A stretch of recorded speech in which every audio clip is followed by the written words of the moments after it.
গেছিলে? আমি মোটরসাইকেলে থাকতে কি আনতে গেছিলে? কিছু আনতে চাই নাই। আমি তো তোমাকে খুঁজে পাচ্ছিলাম না। তুমি কাঁদছিস? হ্যাঁ। আমি তো ডাক্তারের কাছে গেছিলাম। কার সাথে গেছিলে? বড় আমি না কাঁদছিলাম। বড় ডাক্তার আমার চড়াচ্ছে না, দেখো না রে। ও জ্বর আসছে সত্যি? ও তাহলে ওষুধ খাইতে হবে তো।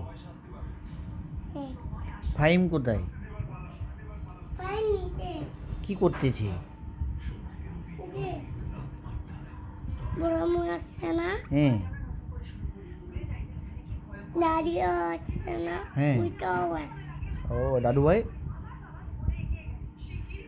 তুমি আরে এই তো নাই তুমি ছেলে না মেয়ে? মেয়ে। আর ফাহিম? ফাইন ছেলে। ফারাজ? তুমি বাবা, তুমি ওই ছেলে, ও ঠিক আছে। তুমি বাবা, আর তুমি? আমি হ্যাঁ